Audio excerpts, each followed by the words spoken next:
advantage because they're more comfortable in that situation.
Recording in progress.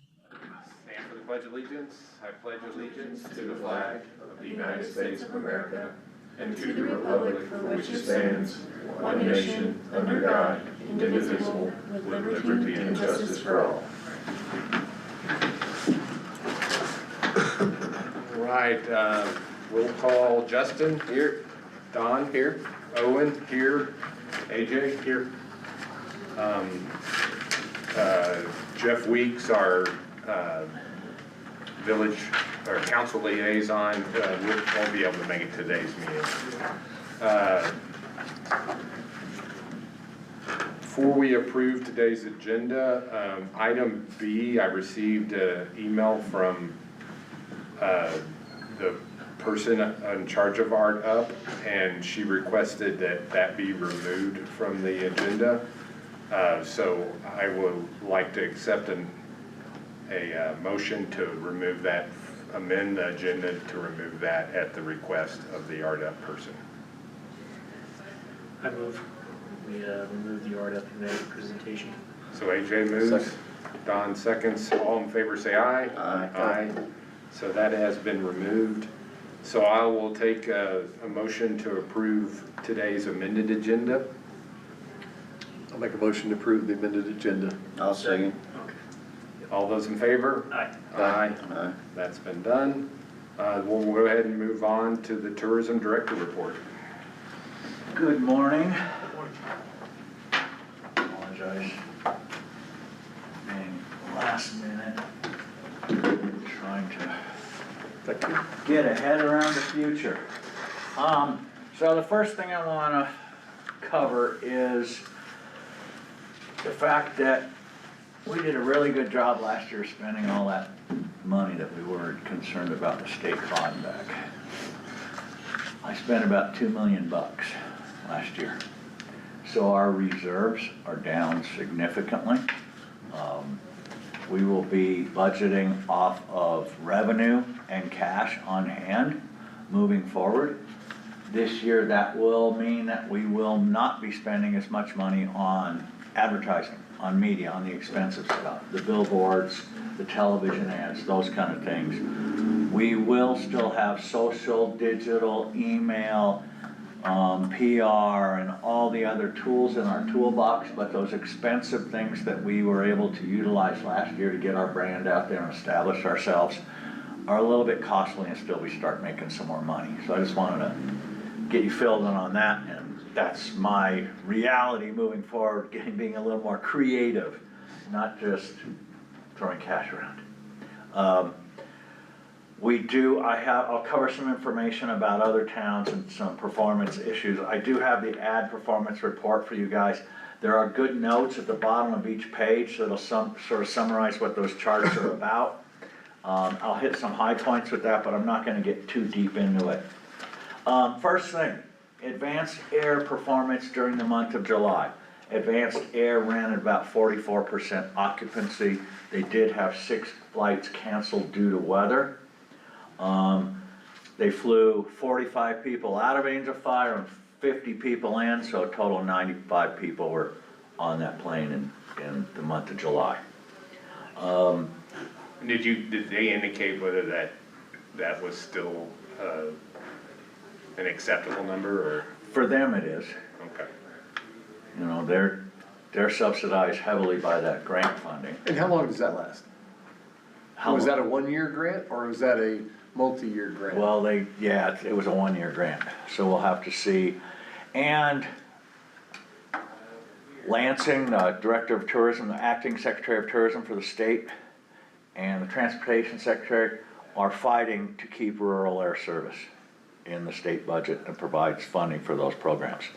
So I don't forecast it going away. And seeing the growth out of Taos, I don't know if you followed Fly Taos at all, but it's a good website we're checking out. They cover both the Convair flights, the new airline, and they cover the JSX flights on one website. They've added 5 more flights to Denver. They're really stepping up their number of flights. It's That's the Convair, What? Conair or Convair, Convair. that's going to Denver? It goes to Denver. But It goes- JSX doesn't, right? Just, No, JSX is going to Dallas, That's obviously Austin, popular. Carlsbad, and other places. But Oh, Convair's going to Houston now, I think, directly. Nice. And Taos is adding flights. Taos is a good, viable airport. They have rental cars out of Taos now. There's a couple rental car agencies, Wheeler Peak, Enterprise sort of operates halfway. But they've got, Contour, sorry. I know it wasn't Conair. that sounded good. Sorry, for the record. But that's turning into an air gateway that we may be able to utilize fairly regularly, which would help. Yeah, I like the Contour Air because they'll actually take your bags To the to the connection. connecting airlines. Yeah. Oh, well, And put them through for you. Yeah. And take you around the airport from the private terminal to the public terminal. Yeah, drop So down. then you can catch whatever flight you're leaving out of Denver. So it kind of allows you, I mean, the Advanced Air did the same thing. I took the last flight to actually pick up a truck that was being serviced and drive it back, and it worked out great. You know, I was the only person on the plane, so it was like my own little private flight, so, I flew it when I went to Vegas, it was awesome. yeah. So, you've been flying solo in those things? Nice. Okay, next thing, our short-term rental, our Granicus product. The responsibility of management of that software and management of collecting the tourism lodgers tax dollars that we're entitled to has been shifted from finance to my office. It's in the tourism office. Caroline started working on it last week. She had a stack of reports that were about this high. All the receipts from January onward had not been entered yet. She's entered all those in a spreadsheet. She's cross-referencing all of those now to make sure they have business permit or business license and lodger's tax permit, short-term rental permit. All those are being cross-referenced. Then it will all go into Granicus, and we start the comparison. It generates our audit letters, and we start going after these people that are not currently paying their lodger's tax dollars. What percentage do you think that is? I mean, Here's the number. Here's a scary number. Okay. And I'd like to talk to you guys about this. Granicus is showing 936 rental properties here in Angel Fire. we've issued 419 permits. We haven't hit 50%. Owen, my question to you as a lodging provider, I would assume the bigger operators like yourself, Evolve, and some of these bigger ones are in compliance. And a lot of these that aren't may be one-offs, people renting their own properties. Would that be a fair assumption? I would say so. I would say the big operators have probably complied and the individual people haven't. And they can, I mean, I think there's been a lot of notifications, so I don't think you could make the claim that, oh, I just didn't know. Yeah. So I just think people haven't, you know, but they need to get those letters because it's, I would, you know, just express, it's not really fair to the people who Right. paid Right. tens of thousands of dollars worth Right. of lodger's tax permit fees and other people are getting this scathe. Is not, so I'm looking forward to the compliance side of it. Yeah. I'm also wondering, are there people that have been collecting tax and not submitting it? I'm wondering. It's a way to make, That's very likely too. it's a good way to make another 7.4% on all your bookings. Yeah. Maybe not even pay GRT too, so you may be able to make 15% on all your bookings extra and never pay it And how off. many are offering, you know, just pay me directly and Yeah, write a check and I'll discount it, but they're bundling all that together, yeah, they're not really discounting. yeah. Well, a lot of the independent people too, what you run into, if they're using Verbo is collecting GRT But not, and lodgers, but not sports facility. Right. If they're using Airbnb, Airbnb's collecting GRT and remitting it on their behalf, but not No. collecting lodgers or sports facility. And that would be the other big thing is that I want y'all to focus on collecting both of them. Because there's a Right. lot of people paying lodgers that aren't Not paying paying- sports facility. right, we're on that, we're on that. I've already seen a couple of those. Cause you could look at the number and it's pretty much, sports facilities should be half the amount collected as lodgers for the most part. And it's probably maybe 1/3 or less. So there's a pretty good number of people who are collecting and remitting, I don't know what they're doing. You don't have to collect it, you can just take it out of your Right, your Fee, whatever your Yeah. rental. So, yeah, you don't have to pass it along, but you Yeah. have to pay it. have to pay it, exactly. Yeah. But it makes total sense to pass it along. We are all used to paying those taxes and fees as guests. Right. We've all done it before, we've all gotten the bill going, really? Okay, but. So what if they just don't do it? What are the consequences if they say, you know, you've warned me and whatever, and That I would just initiate- continue not to do it? That would initiate a visit from our code enforcement officer, Joel. Don't you all? Yeah. And then it would probably be legal proceedings. We'd probably go to. Cause we're gonna have that. Oh, there's gonna be a couple, yeah. Yeah, I would probably, I mean, the only other thing I would suggest is, you know, putting like a sticker on their front door saying this house isn't, or this property isn't allowed to do short-term rentals. If you're coming in for that, please contact this number, Ooh, type of a thing. And that way it kind of puts it on, cause The renters will then, the They'll make renters, they'll call. reach out and then, you know, be able to identify somebody who's doing an unauthorized rental. it'd even be better if I could figure out a way to use Granicus to put that on their listings on the internet. Well, that's gonna be difficult, cause the Verbo and Airbnb aren't gonna let you go in and do those things. I mean, really, the reality is we need to focus on getting Verbo to collect both things Yes. and remitting them, and then we need to get Airbnb. And I have the lawyer's name, Number, yeah, I know. phone number and email that, with Airbnb, who you would contact to make them start collecting it from us. Taos did it, Rio Dosa's done it, Red River's done it, so they know how to do it. And if we did that, then we would end up getting a lot more money without the headaches of trying to make, 575 people comply to remitting that. Now, that doesn't make them, we need to put them, like the ordinance says, put their short-term rental permit number on their listing. Do all those things, cause you know, you could go through the listings and just look and see who's got a short-term rental permit on them. So, And you gotta believe half of those 500 difference would be going through one of those. those two venues, Yeah. I mean, 98% go through that. They probably, well, it might be a little less. You could get the one-offs like you're talking about, it's their friend, they're paying them. It's gonna be hard to get those. Yes. But, you know, most of them are either Airbnb or Vrbo, and Vrbo's the whole, Expedia family. So like if your listing's on Vrbo, it's on HomeAway, it's on all of them. So, you know, they take up a lot of space.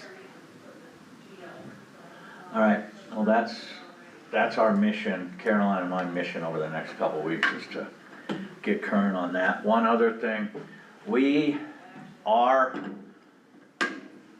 our listings are fed from, the hotel puts their rooms on RDP, the RV resort uses CampSpot, and then the properties, the individual properties use SimpleView. A lot of them list their products through SimpleView, and that's what we're using to book. That's what we have on our website. Granicus just bought SimpleView. We've got an email out to Granicus finding out what integration that will mean for the future and how we can even get more utilization out of their products. Yeah, you could put the property link in Granicus and have it feed into, SimpleView. Yeah. Yeah, so that may be a big help.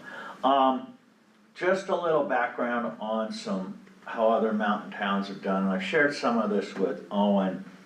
It comes out of a report called Decimetrics, and Decimetrics is part of Intopia. And there are about 25 resorts that subscribe to this and provide information. It's Rocky Mountain Western resorts primarily. It's Utah, Idaho, Wyoming, Colorado. I don't even think Taos reports into the system. But it's showing some trends on mountain travel that are not necessarily great trends. And we're trying to gather why this is happening, but here's some numbers. In 2025, so this summer, Colorado Front Range destinations would be Breckenridge, Summit County, Keystone, Vale, all those drive destinations out of the Front Range. They're down 16% in lodging. They're down about 2% in spending, which isn't bad. They attribute that difference to more day trippers coming up, maybe not as many overnighters, and higher rates on everything. So that's where the revenue, the higher prices offset some of that spending numbers. Breckenridge is down 15% in visitation. The booking pace at 17 mountain towns in 7 western states declined every month for the past 6 months. The mountain town booking pace has dropped off. There's a couple factors that we think may be contributing. We had a nice growth jump with COVID. People were looking for those closer in drive destination vacations. That need to travel close has gone away. Cruise ships are all full. Airlines are packed. People are going on longer term travel. It's interesting though, you look at Hawaii and their travel numbers are way down, but that's international tourism. Canadian tourism's off 58%, Europeans off 47%. So it's a good thing we aren't going after international visitors. That's a bigger hurt for some of these communities. So as we look at that, and we look at the things that have maybe helped us weather that storm, and where we've even seen a bump in lodgers tax, some of it's our events are helping. We know the Blues Fest, we saw a bump in that weekend for lodgers. so it helped contribute. While we maybe only had 2,200 people that attended that event over the weekend, we showed that 6,000 people or something showed intent on Facebook to go. So maybe people are coming up, not going to the show and just coming to Angel Fire, but we did see an increase in lodger's tax and bookings during that time period because of that event. So Brandon has been charged with building a couple more of those type of events out this summer, so we could have more of those major events. And we know what events don't contribute anything. The smaller ones, Skate Fest, we spent $75,000 on that Skate Fest this year, 20 the year before, 20 the year before that. It's $105,000 over the last 3 years. I don't think our ROI is there on skaters.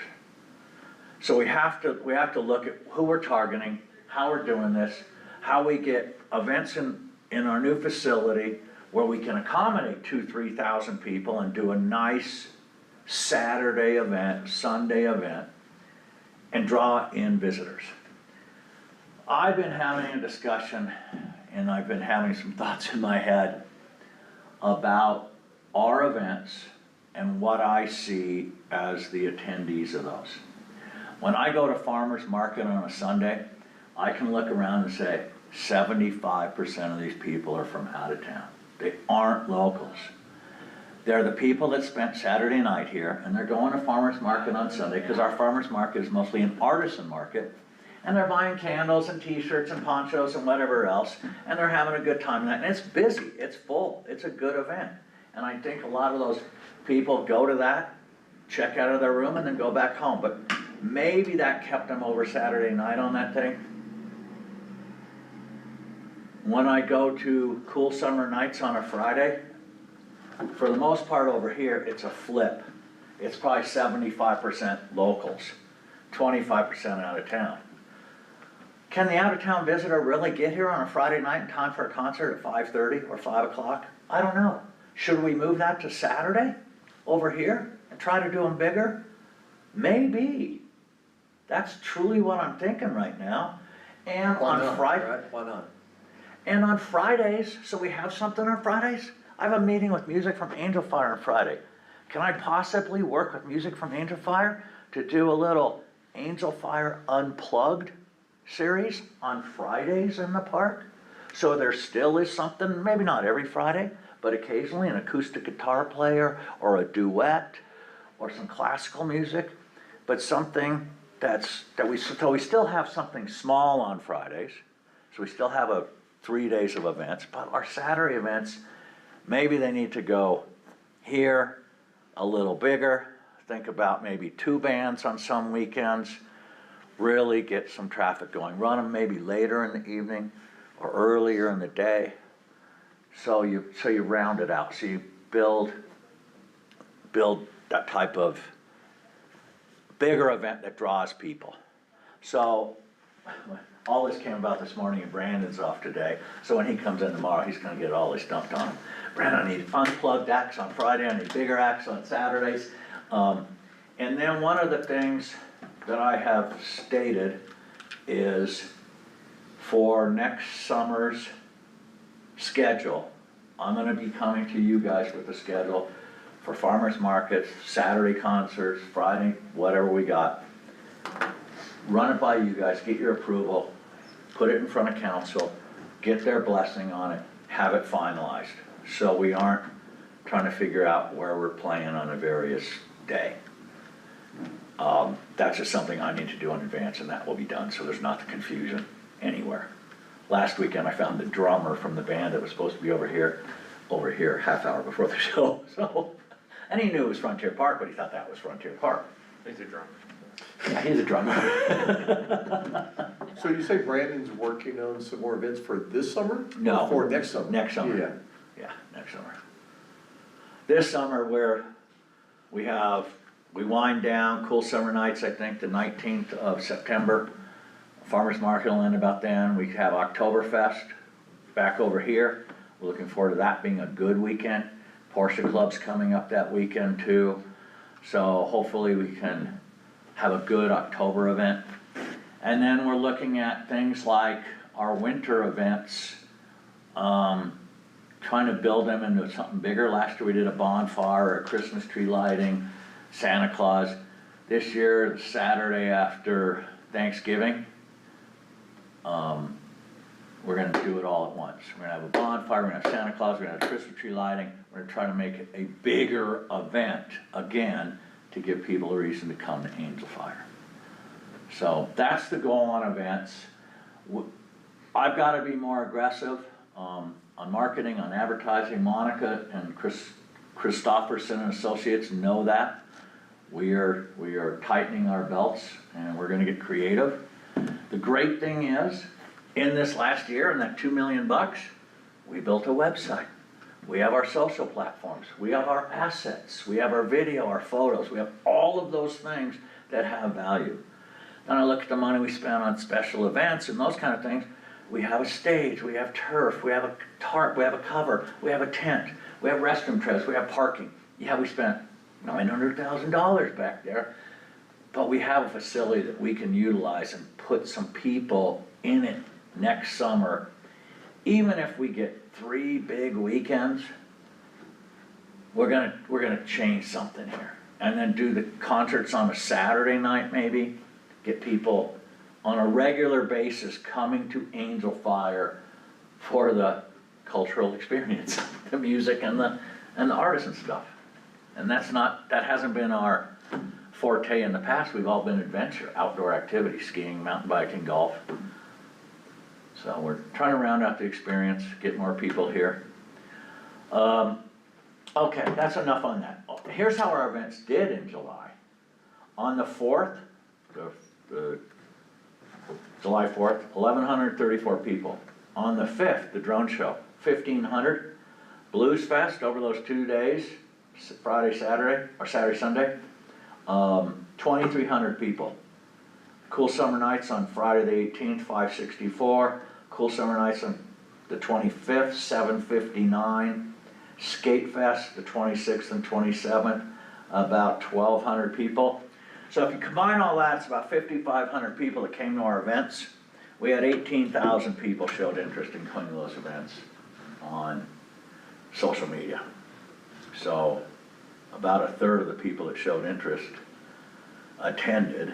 That's probably What right. is that a kind of ratio, is that normal or? I don't know yet. I don't probably- know, I'm that's just probably looking at these numbers I going, would think. all right, how do I really get this intent number way up so I drive more attendance? And like the drone show, for example, how do you count that? I'm thinking, I'm sitting in the balcony of a condo of a friend. Yeah. And there's a dozen of us. Yeah. We probably weren't counted, were we? No. How do you count Oh, us? no, and all the trucks that were in the parking lot, Right. with people sitting on the tailgates that didn't come into the Right. facility, So they weren't counted either. You could have 25-30% more people. Yes, At least. yes, That weren't at the event center, that are here watching that, and a lot of these events, yeah, especially something like that, where you can watch from anywhere. I mean, one thing I wanna say is whenever farmer's market started, there was about 12 people that showed up on those Sundays. Yeah. And now it's jammed, Now it's so packed. it takes now time I'm for these gonna things to get. propose we move it back here. So I think it can grow if we move it back here. The thing that kills our events there is people at a certain point when parking's full, they just don't stop. Right. Well, and I think we need to take advantage of that big tent, where Yeah, rain doesn't make a difference. yeah, yeah. So we're learning a lot. Thank you guys for all your patience and working on this committee and giving us the guidance and helping us out in this stuff. But we're gonna be making some changes moving forward. All right, ad performance.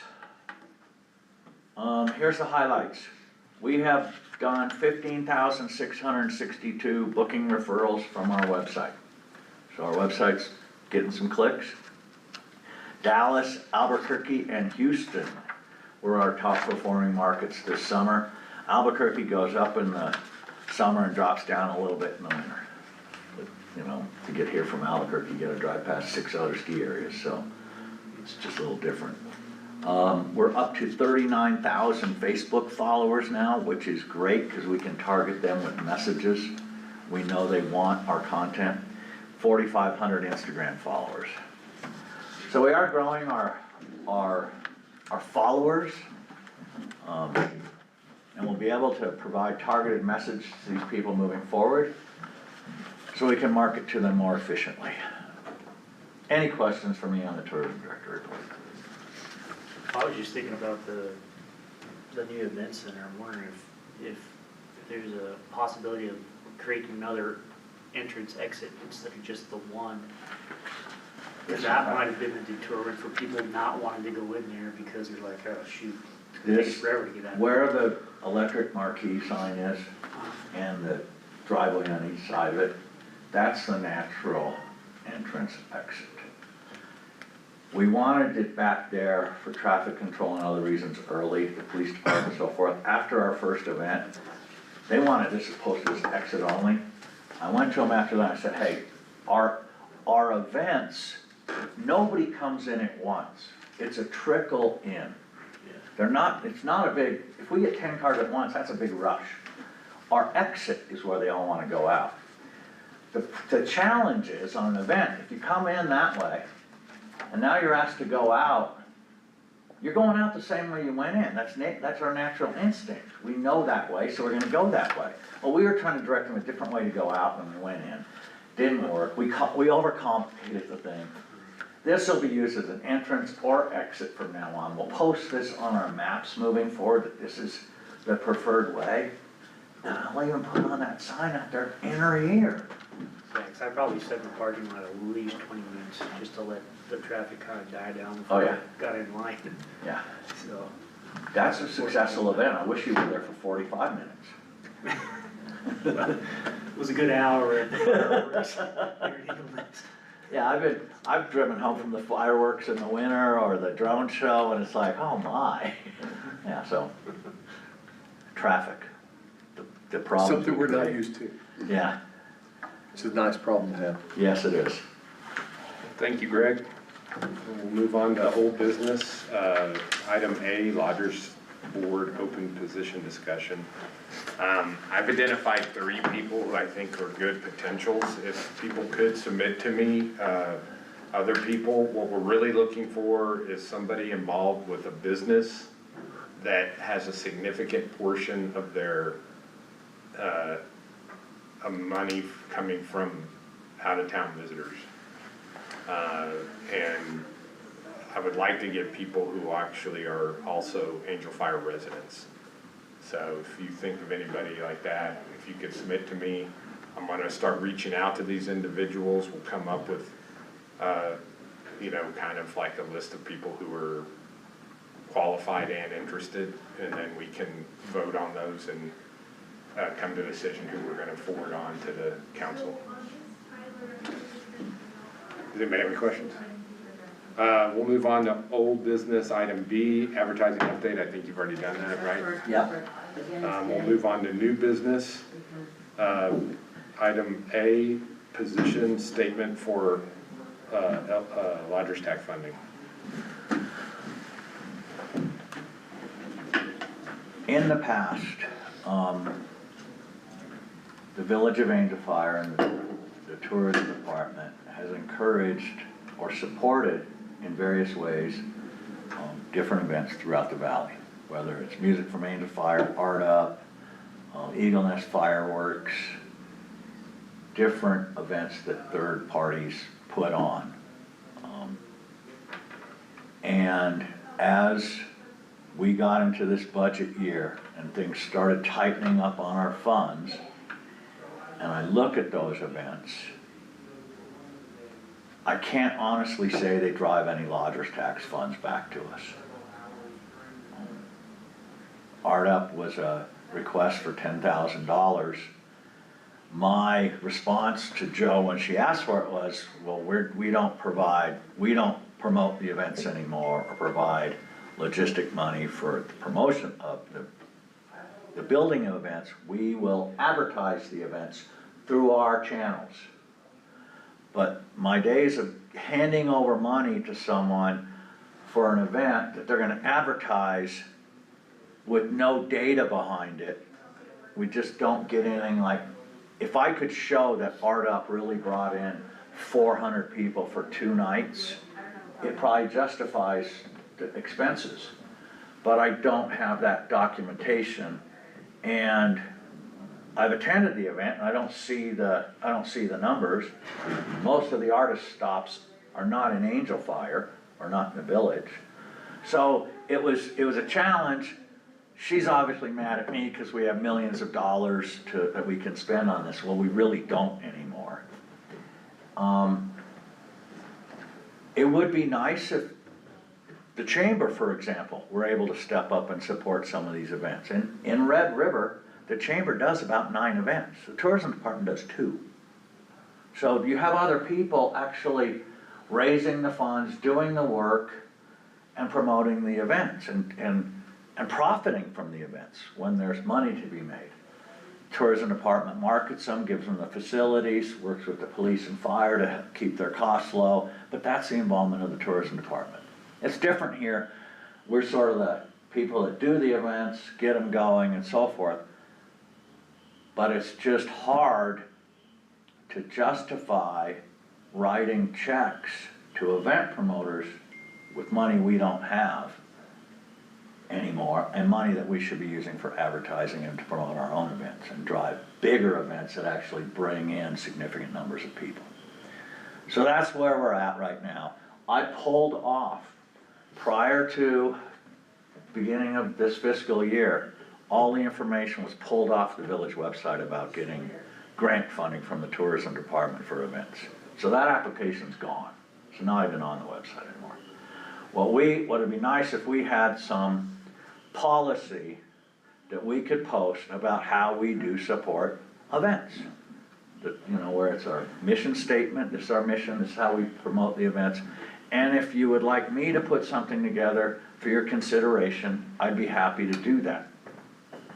But I also want your direction and your feel on how these events work and how we should support them. I think most of these events should be able to, Art Up, for example,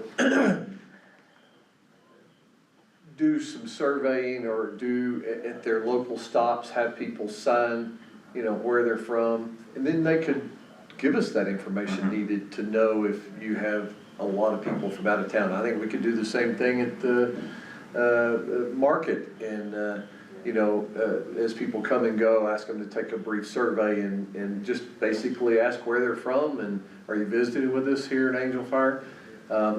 You're not gonna get them all, No. but you could get some idea, other than us guessing, and Art Up going, oh, we have a lot of people from out of town. Well, do you?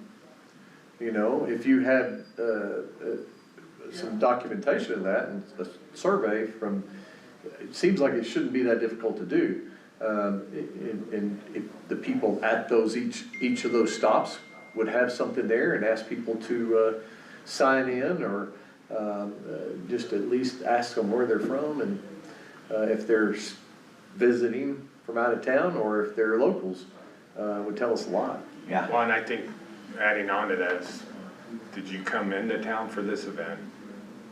Because of this event? Yeah, visiting friends. And then are you staying in Angel Fire? Are you renting lodging in Angel Fire? Because those are the kind of the 2 big things Yeah. that, I mean, really the litmus test on lodger's tax is it bringing people in and are they renting space? Right. From people here? And I would like to have, you know, some degree of, like you're saying, surveying on all events to kind of determine, because like you said, if you bring out if 400 people came in from out of town and are staying in Angel Fire because of this event, then it's a success. Right. Then it's what money should be spent on. Yes. If they're not coming in for the event and they're not staying in Angel Fire, you know, there might be some well, if they're not coming in for the event, but they're staying in Angel Fire, it could be just a collaborative effect of multiple things happening.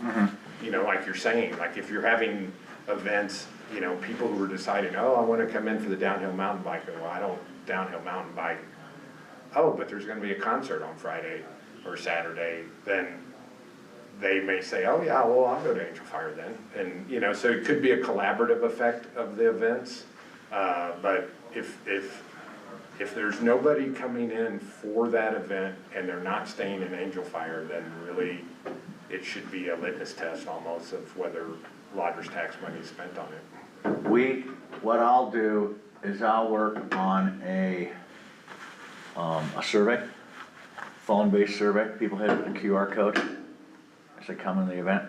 We can gather some basic information real quick. Don't have to get a pen or pencil, fill anything out, but we can do that. That's a real good idea. That way I can come back to you guys and show, hey, it's really only 12% of our people at farmers markets that are from out of town. It's all locals. I don't recognize them, but we'll have some real data. Yeah, and, as Owen said, are you here in town and go, oh, there's an art thing going on, let's go to that? Or did you actually come here for the art event? And it's interesting because Whatever travelers. event we're talking about. Right. Travelers will travel for an event. They'll go if there's something like Blues Fest or something. I wanna see that band. I'm gonna go up there that weekend. I'll book a room. But there's also those travelers that roll into town and get to your front desk and the first thing they say is, what's going on this weekend? Yeah. What events are happening? What activities? The events didn't bring them here, but they're expecting some level of entertainment or events once they got here. Yeah. And that makes it a desirable destination. Yeah. So having those things going, I think, is very important. But I need to build the big ones that really draw the people in. Right. So it's It's only a few bigger events that are Yeah. they're gonna come just for that event. yeah, These smaller local events, not many people are making a trip specifically for that. no, But it is nice, like you said, to have Yeah. things going on in town for our travelers who come here and go, oh, wow, let's go back. There, Yeah. that lot of cool stuff's going on. exactly, let's go back. Yeah. So, would you like me to put something together? Yeah, Send it out to you guys? and then also look at the state guidelines for how lodger's tax money is how they state can be spent, and just make sure everything's in adherence with that. And it's mirrored in our ordinance, Yeah, because we have to mirror what the state Yeah. says for lodger's tax, and as long as, that would be the big thing, is just, let's make sure we're doing it the way that the state guidelines require. yeah, Is that it?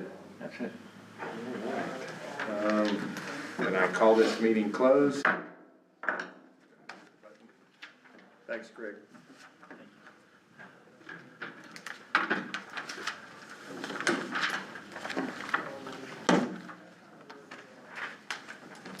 One thing I just thought about. Recording stopped. That data, Google Maps of who goes there.